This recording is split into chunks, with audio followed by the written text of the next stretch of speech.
इस आशा और उम्मीद के साथ कि जोरदार ताली से स्वागत करें डॉक्टर लक्ष्मण यादव जी। बहुत बहुत धन्यवाद, बहुत बहुत धन्यवाद संचालक महोदय। ओबीसी महासभा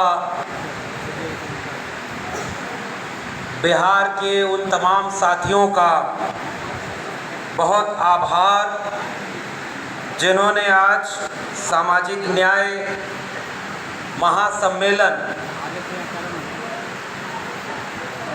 और बहुजन संवाद का ये कार्यक्रम किया है।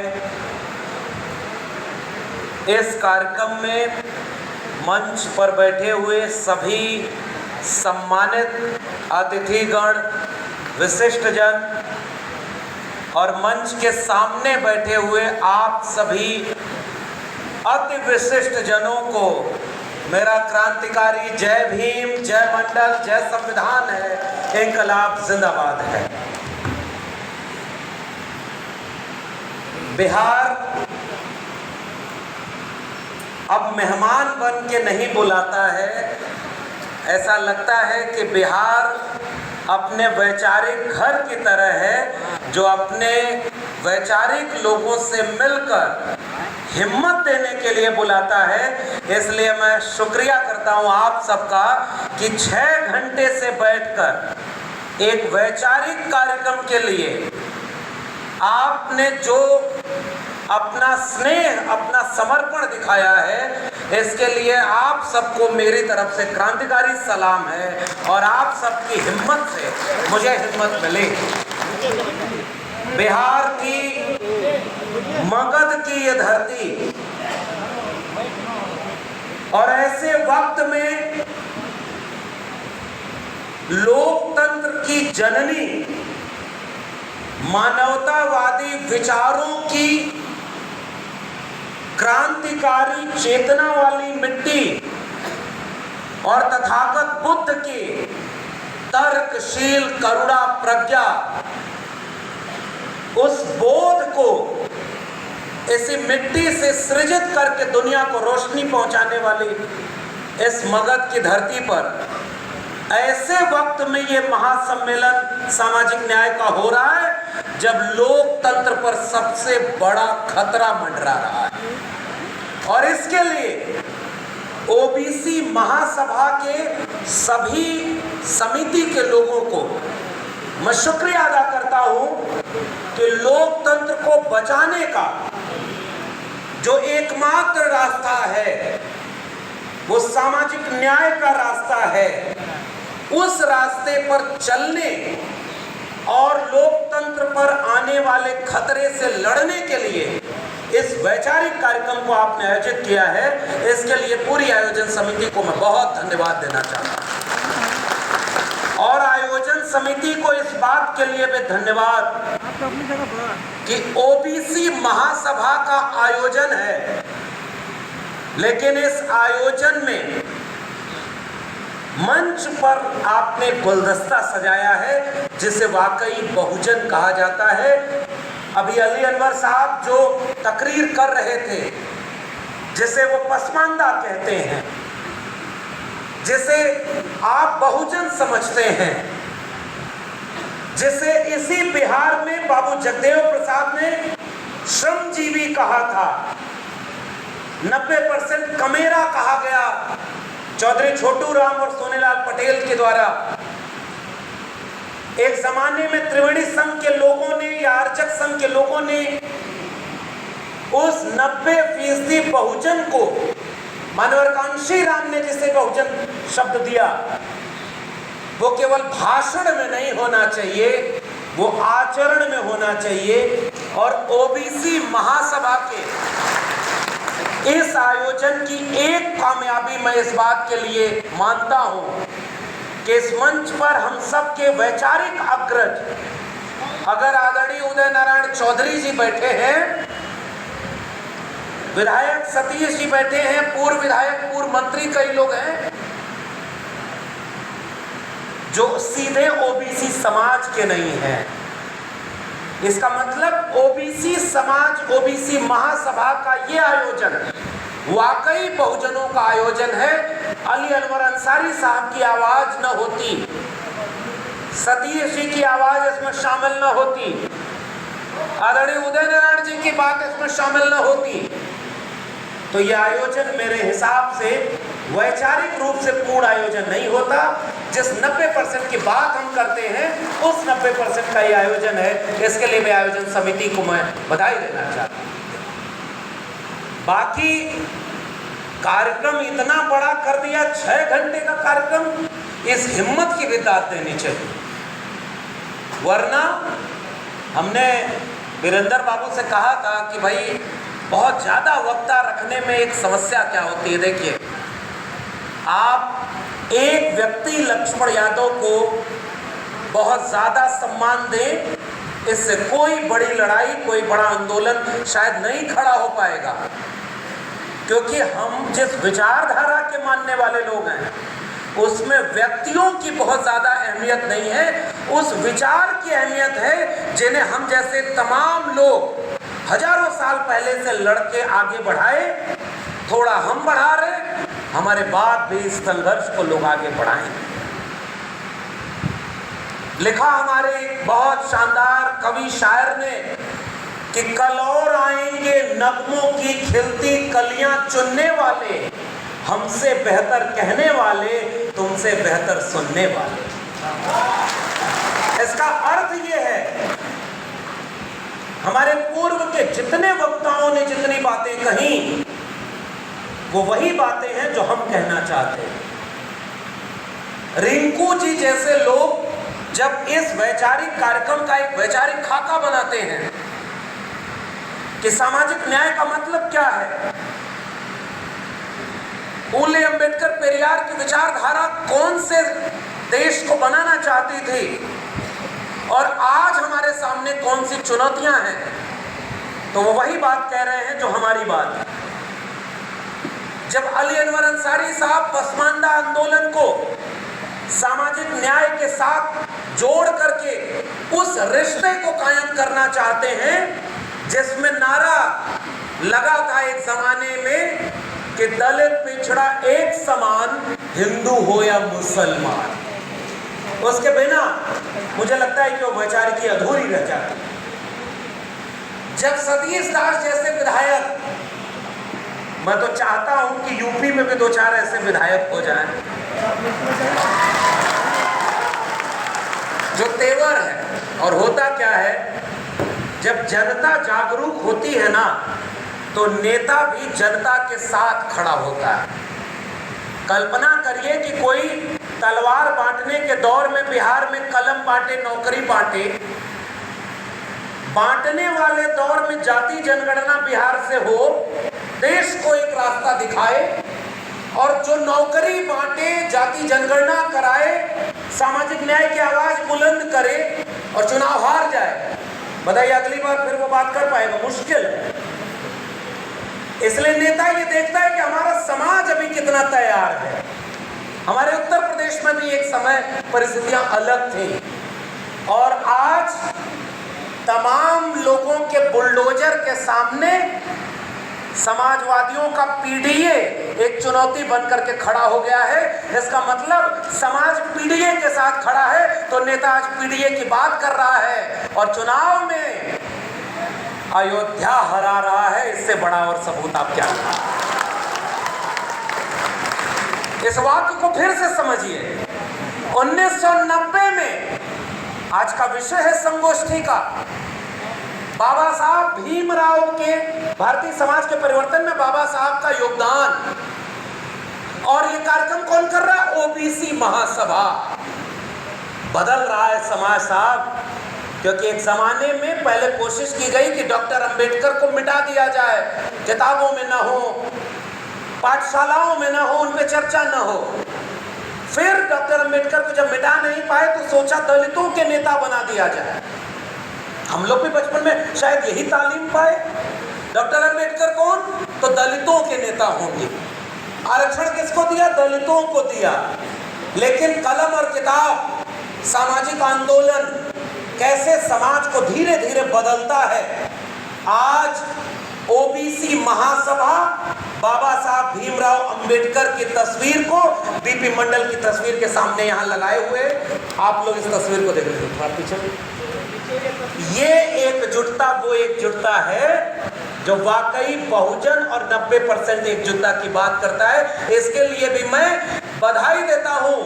ओबीसी समाज के लोग केवल कांवड़ नहीं ढो रहे, वो अपने वैचारिक आंदोलन को भी अपने कंधों पर लेकर के आगे बढ़ने का काम कर रहे हैं। हाँ, अभी कांवड़ वालों को बढ़ाया जा रहा है।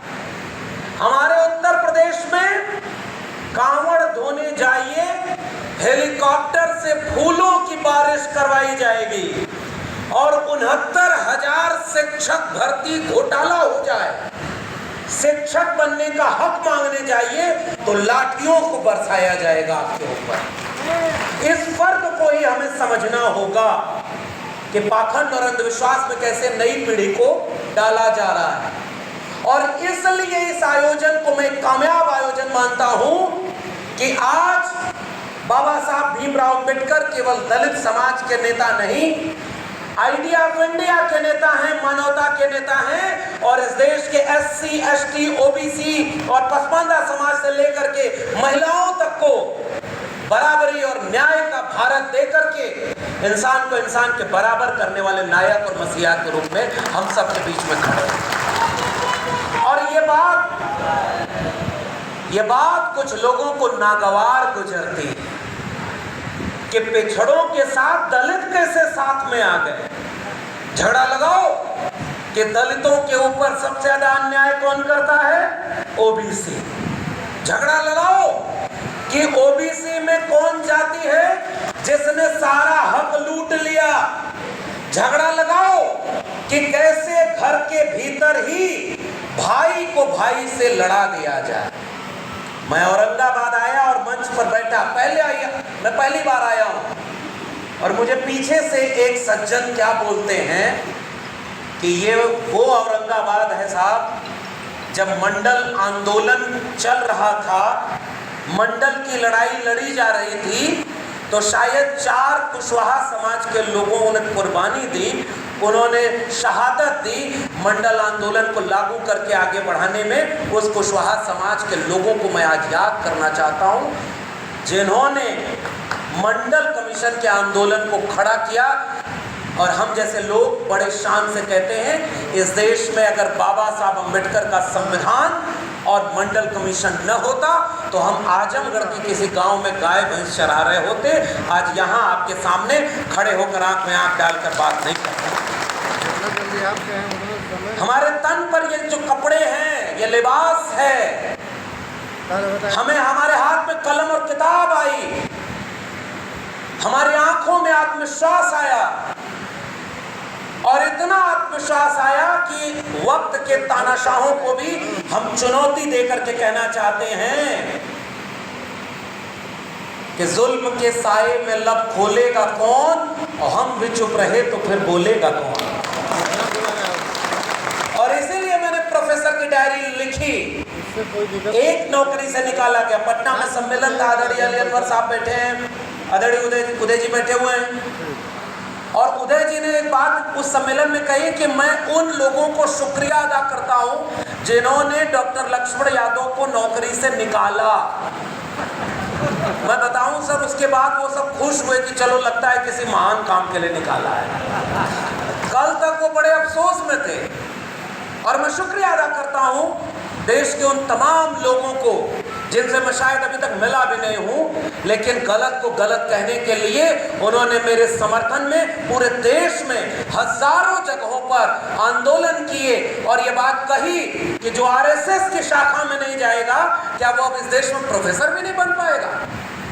और मैं शुक्रिया अदा करता हूं कि मेरा समाज मेरे साथ खड़ा है। और आज जो ये सम्मान आपका है, ये एक व्यक्ति का सम्मान नहीं है, वो उस विचारधारा का सम्मान है जो हमें हिम्मत और दिशा दोनों देता है कि हम डर के नौकरी के लिए लड़ते तो बीपी मंडल, बाबा साहब अम्बेडकर, महात्मा फूले, डॉक्टर राम मनोहर लोहिया, भगत सिंह, इनमें से कोई नौकरी नहीं करता था और तमाम लोगों को नौकरी कैसे मिले उस रास्ते को बनाने का काम किया। इसलिए हम उस विचारधारा को आगे बढ़ाने का काम कर रहे हैं। इसलिए एक नौकरी क्या बात है, इसलिए मैं आपके बीच में केवल एक गुजारिश करने आया। गुजारिश क्या है कि जब आप औरंगाबाद के उस इतिहास को पढ़ेंगे और खासकर नौजवानों, जितने नौजवान यहाँ आए उनसे मैं ये सवाल पूछना चाहता हूं कि औरंगाबाद में मंडल कमीशन के समर्थन में अगर कुशवाहा समाज के लोगों ने अपनी कुर्बानी दी, इस पूरे बिहार में कभी कोई बस्तियां जला देता था तो कभी कोई खटिया पर बैठने नहीं देता था, कभी कोई जाति के नाम पर गालियां बना करके अपमानित करता था, तो कोई ये कहता था कि इनको ये मुख्यमंत्री भी बन गए तो शूद्र मुख्यमंत्री बनेगा तो गंगा में आग नहीं लगेगी तो और क्या होगा। मुख्यमंत्री बनने के बाद अपमान इसे बिहार में MA BA पास करेंगे और करपुरिया को बांस करेंगे। मुझे अफसोस के साथ ये बोलना पड़ रहा है क्योंकि आज कुछ लोग RSS की शाखा वाले उन्हें भारत रत्न देकर के वोट लेना चाहते हैं। हम उनसे सवाल पूछना चाहते हैं कि कर्पूरी ठाकुर के खिलाफ इतनी अपमानजनक गाली देने वाले लोग कौन थे? क्या वो मुसलमान थे? क्या राम नरेश यादव उत्तर प्रदेश में मुख्यमंत्री थे और बिहार में कर्पूरी ठाकुर जी मुख्यमंत्री थे। राम नरेश वापस जाओ, वापस जाके भैंस चराओ, देश कौन चलाएगा? ये सवाल आज भी लोग पूछना चाहते हैं और हम भी आपके साथ या मगध की धरती से पूछना चाहते हैं। दिल्ली से चमड़ा भेजा संदेश, बार बनावे कर्पूरी और भैंस चरावा राम नरेश। ये किसने अपमान किया था उन जातियों का? हमारे पूर्वांचल में तो गाली देते थे, अहिर गडरिया कुर्मी चोर, घर सारे का टंगरी तोर। भोजपुरी समझते हैं ना? ये किसी मुसलमान ने गाली बनाई क्या? खटिया पर बैठने से। हालांकि जाति जब आती है तो दोनों जगह आती है और अली अनवर साहब को मैं कहूंगा कि आप कभी विस्तार से सुनिए, उनकी किताब है मसावात की जंग, उसे पढ़िएगा, आपको पता चलेगा कि जाति कितनी बड़ी बीमारी है कि दुनिया को बराबरी का पाठ पढ़ाने वाला इस्लाम जब भारत आया तो जातियों को रोक न पाया और आज पसमानदा उसी समाज के लोग हैं जैसे हमारे यहाँ भी कमेरा लोग हैं। तो एक वैचारिक मंच पर क्या बात होनी चाहिए? बहुत लंबे इतिहास की बजाय एक सवाल पूछा जाना चाहिए कि जिन लोगों ने लड़ाई लड़ी उनका अपमान किया गया, उनको गालियां दी गई, फिर भी कोई रुका नहीं कारवां। लेकिन आज उस स्वर्णिम अतीत को मैं याद करूं यहाँ खड़े होकर 6 घंटे के आपके कार्यक्रम में, या आज ये बताने की कोशिश करूं कि आज हमारे सामने क्या मुश्किल है। आज मुश्किल इस बात की नहीं है कि ऊपर जितने लोगों की तस्वीर लगी है, बिरसा मुंडा से लेकर के जगदेव बाबू तक, कितना दूर है जगदेव बाबू का शहादत स्थल, और क्या बोला था इसी त्रिवेणी संघ के बिहार के लोगों ने। जब अर्चक संघ त्रिवेणी संघ आगे बढ़ा तो इतिहास पिछले 100 साल का देखिए क्या है, जिसमें समता की चाह नहीं वह बढ़िया इंसान नहीं, समता बना समाज नहीं बिन समाज जनराज नहीं, ऊंची जात की क्या पहचान गिटपिट बोले करे न काम, और नीचे छोटी जात की क्या पहचान करे काम और सहे अपमान।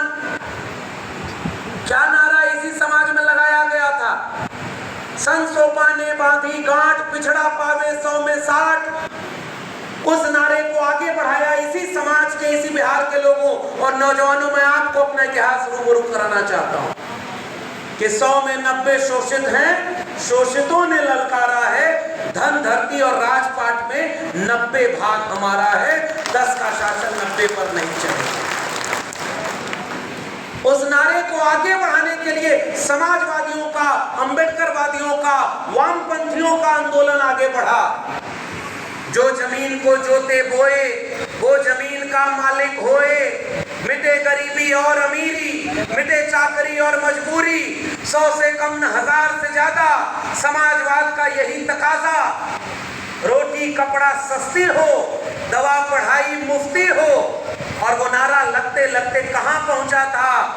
सबको शिक्षा सबको काम, वरना होगी नींद हराम। सबको शिक्षा दे न सके जो, वो सरकार निकम्मी है, और जो सरकार निकम्मी है वो सरकार। और आज कौन सी सरकार है कि अररिया में रहना है तो हिंदू बन के रहना होगा? और कौन उनका साथ दे रहा है? जिन्होंने समाजवाद के पाठशाला में पढ़ाई की थी, जॉर्ज फर्नांडिस के साथ समाजवाद की पाठ पढ़े थे और समाजवादी आंदोलन के बड़े नेता रहे हैं।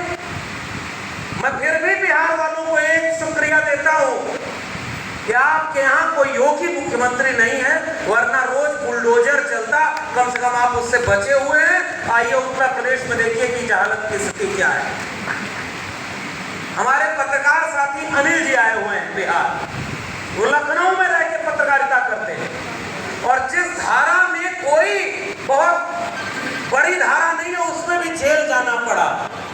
आज चुनौती नौजवानों ये है, जगदेव बाबू तो अपने हिस्से की लड़ाई लड़के चले गए, महामना राम स्वरूप वर्मा अपने हिस्से की लड़ाई लड़के चले गए, कर्पूरी ठाकुर को जो करना था, मुख्यमंत्री बना तो शिक्षा मुफ्त की, आरक्षण लागू किया, देश के कमेरा लोगों को आत्मविश्वास दिया और अपनी भूमिका निभाकर चले गए।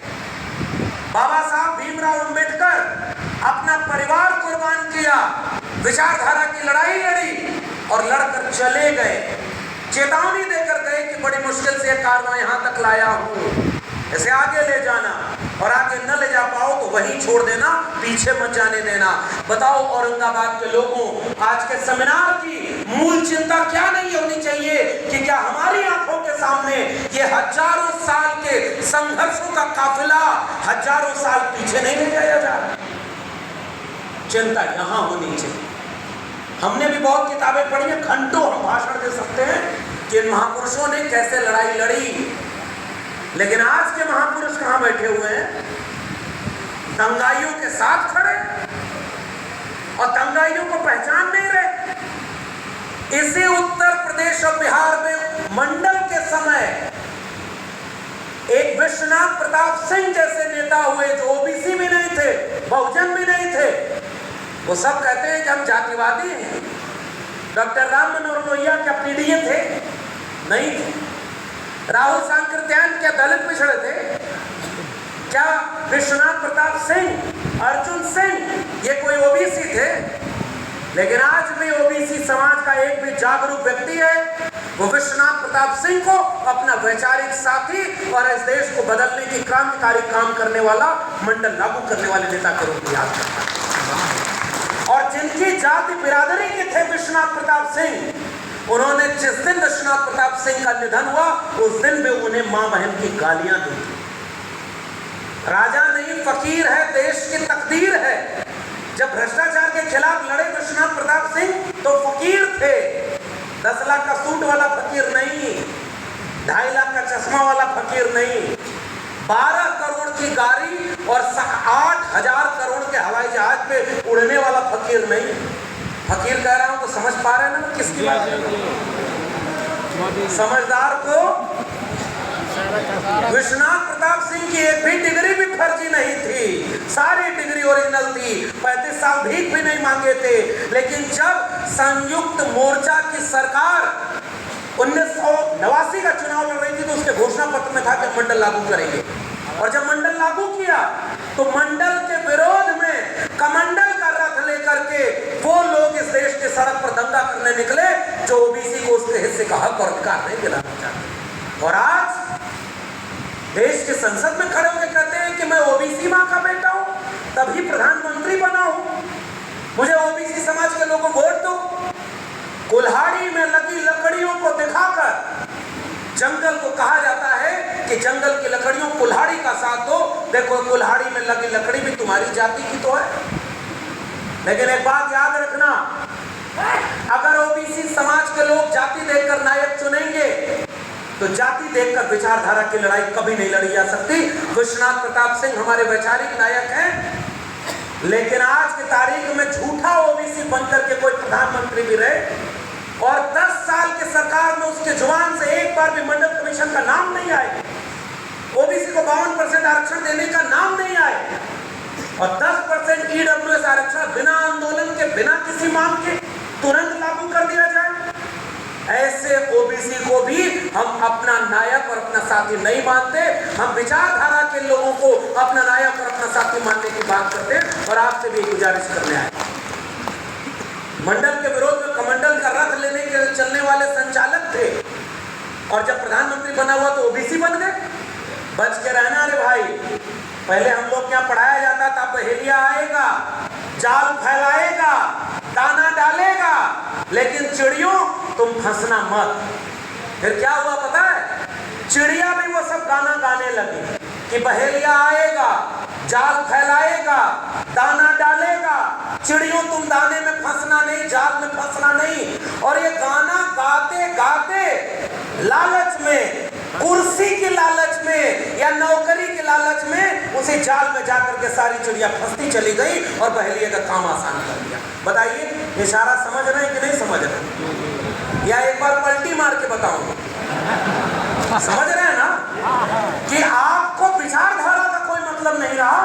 किसी को कुर्सी प्यारी, किसी को नौकरी प्यारी, किसी को संगठन प्यारा, किसी को पद प्यारा और विचारधारा खत्म। तो विचारधारा की बात अगर खत्म हो जाएगी तो 90% हैं कहाँ? अस्पताल में लाइन लगाए हुए हैं कि दवाई के बिना हमारे घर के बच्चों का बीमारी ठीक ना हो। अस्पताल में सबसे ज्यादा भीड़ किसकी है? वहां 90% हम हैं। बेरोजगारों की भीड़ में 90% हम हैं। पाखंड और अंधविश्वासियों की भीड़ में 90% हम हैं। दंगाइयों की भीड़ में 90% हमारे लोग हैं और उनके लोग 10% आबादी पता नहीं है भी कि नहीं, 90% प्रोफेसर हैं, 90% जज हैं, 90% वकील हैं, 90% ब्यूरोक्रेसी में है, मीडिया में है और देश को लूट करके देश को विदेश में भाग जाने वालों में। और हम 90% कहां? ये कुछ सवाल मैं आपके सामने छोड़ कर जा रहा हूं कि कमंडल और मंडल की लड़ाई में अगर आप अपना दुश्मन नहीं पहचान पाए तो कभी कोई कमंडल के रथ पर हनुमान बना तो आज वो ओबीसी बन के वोट मांग लेता। और आजकल बिहार में तो नए नए हनुमान भी आ गए। आज बिहार कहां खड़ा है? मैं बिहार की इस मिट्टी को सलाम केवल इसलिए नहीं करता कि इसने वैचारिकी में हमें हिम्मत दी। बुद्ध से लेकर के जगदेव बाबू तक, कर्पूरी ठाकुर से लेकर के तमाम लोगों के संघर्ष, त्रिवेणी संघ के संघर्ष को बिहार को आज भी हम याद करते हैं। तो महागठबंधन सरकार की जाति जनगणना करा के जिसके जितनी संख्या भारी थी उसको उतना हिस्सेदारी दिलाने का काम करने के नाते हम बिहार के उन तमाम लोगों को सलाम करना चाहते हैं। और पहचानिए कि वो आरक्षण बढ़ाने का फैसला लेने वाले कौन लोग थे। और जैसे ही आरक्षण बढ़ाया गया कोर्ट में चला गया, कोर्ट से रुक गया। गृह मंत्री बिहार में आए तो कहे कि जब जाति जनगणना का फैसला हुआ तो हम गठबंधन की सरकार में थे, इसलिए जाति जनगणना कराने की क्रेडिट किसको है? हमको है। तो जब बिहार से उड़ के जाते हैं दिल्ली तो बिचवा में यूपी भी तो पड़ता है, वहां तो फुल मेजॉरिटी सरकार है, वहां जाति जनगणना क्यों नहीं करा देते? महाराष्ट्र में अब तक उनकी सरकार की जाति जनगणना क्यों नहीं कराया? मध्य प्रदेश में तो यादव को मुख्यमंत्री बना दिया है। आज तक उस यादव से किसी ने पूछा कि उत्तर प्रदेश पर क्यों नहीं बोले कि अगर एक ही अपराध में 2 व्यक्ति हैं और एक का नाम विपिन सिंह है तो वो सरेंडर करेगा और एक का नाम मंगेश यादव है तो इनकाउंटर में गोली मार दिया जाएगा। ये खुला आपके सामने न्याय का परिदृश्य दिखा हुआ है और फिर भी सब जातियों में बटे हुए लोग। इसलिए बहरूपियों को पहचानना जरूरी है। मैं बिहार को इसलिए सलाम करने आया हूं कि 75% आरक्षण बढ़ाकर आपने दिशा दिखाई थी, लेकिन ओबीसी क्या उस लड़ाई को आगे लड़ पाया क्या? क्या आज इस देश में जाति जनगणना की कोई आंदोलन खड़ा है क्या? और अगर जाति जनगणना का कोई आंदोलन खड़ा नहीं है तो आप अपने जीवन का इतना कीमती समय देकर 6 घंटे से यहाँ बैठे हैं। मैं तो आपको सलाम कर रहा हूँ साहब, आपने अपना कीमती समय इस कार्यक्रम के लिए दिया है। इतना आयोजन करने में मुझे मेहनत लगी होगी, एक एक व्यक्ति को जुटाने में मेहनत लगी होगी, लेकिन इस आयोजन के बाद क्या होगा ये मैं आपके लिए सवाल छोड़कर अपनी बात खत्म करूंगा।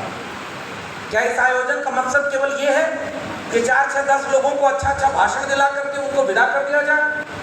फूल माला पहनना किसको अच्छा नहीं लगता? लेकिन मेरी चिंता ये है कि अगर आज हम ये लड़ाई नहीं लड़े, जाति जनगणना पर हम कोई आंदोलन खड़ा नहीं कर पाए, मंडल आंदोलन की बातों को अपने घर घर नहीं पहुंचा पाए, पिछड़े और अति पिछड़े समाज के अंतर विरोध को हम बैठ के नहीं सुलझा पाए, तो फिर ये लड़ाई आगे कैसे लड़ी जाए? कल तक तो ओबीसी में ही बंटवारा था, आजकल तो शेड्यूल कास्ट और शेड्यूल ट्राइब में भी बंटवारा हो रहा। घर के भीतर दुश्मन पैदा कर दो। मैं बिहार को इसलिए भी शुक्रिया अदा करता हूं कि बिहार ने बताया कि जिनकी आबादी 14% है, जिनको बदनाम किया गया कि ओबीसी की सारी मलाई इन्होंने खा ली, उनको नौकरी 1.5% के आसपास भी नहीं मिली, और जिनकी आबादी 2%, 3%, उनकी नौकरी कितने परसेंट? ये जो गैर बराबरी है, इसके बिना डॉक्टर अंबेडकर के नाम का नारा लगाने से अंबेडकर के सपनों का भारत नहीं बनने वाला। जिस कारवां को लड़कर अंबेडकर छोड़ गए, फूले छोड़ के गए, जगदेव बाबू शहीद हो गए, आज जगदेव बाबू वाले वोट कहां देते हैं मेजॉरिटी में? जरा ये भी सवाल पूछिए भाई। मैं आपसे कड़वा बात भी कहने आया हूं, दवाई कई बार मीठी नहीं होती है, मीठा खाने से शुगर हो जाता है। यहाँ हम इतिहास गवाही करने नहीं आए, हम सवाल पूछने आए कि जगदेव बाबू की विरासत आज कहां खड़ी है, कर्पूरी ठाकुर की विरासत कहां खड़ी है? कोई आया और आपको झूठ बोला कि ओबीसी का सारा हक इन्होंने खा लिया और आपका वोट लेके चला गया और कह रहा है अररिया में रहना है तो हिंदू बन के रहना है, और ये बात भी किसी बहुजन से कहलवा रहा है। हमें पता चला ये बात कि जो ये बात बोल रहा है दंगे की, वो भी कोई बहुजन है। बहराइच उत्तर प्रदेश में है, और पता है भारतीय जनता पार्टी की सरकार है, भारतीय जनता पार्टी के विधायक ने भारतीय जनता पार्टी के नेताओं के ऊपर एफआईआर किया है कि उनके नेताओं ने दंगा बढ़ाने का काम किया है। और आज तक आपको समझ में नहीं आया कि हिंदू मुसलमान के लड़ाने वाले कौन लोग हैं? इस देश में जब दाढ़ी और टोपी देख करके मुसलमान की लिंचिंग हुई तो एससी एसटी ओबीसी के लोग खड़े क्यों नहीं हुए? ये वही बिहार है जब सांप्रदायिकता का रथ समस्तीपुर तक आया था तो कोई चट्टान बन करके खड़ा हो गया था कि हमारे लिए जितना एक आम आदमी की जान की कीमत है उतना ही एक प्रधानमंत्री की जान की कीमत है। हम अपने देश में प्रदेश में दंगा नहीं होने देंगे। अगर इंसान ही नहीं रहेगा तो मंदिर में पूजा करने कौन जाएगा? अगर इंसान ही नहीं रहेगा तो मस्जिद में इबादत देने कौन जाएगा? और आज उसी प्रदेश में दंगा भड़काने की बात, मुसलमानों के ऊपर केवल खतरा बना के पेश कर दो। हमारे यहाँ का मुख्यमंत्री बोलता है बांटेंगे तो कटेंगे, प्रधानमंत्री इस देश का बोलता है कि बटेंगे तो बांटने वाले महफिल सजाएंगे। और बटा हुआ कौन है?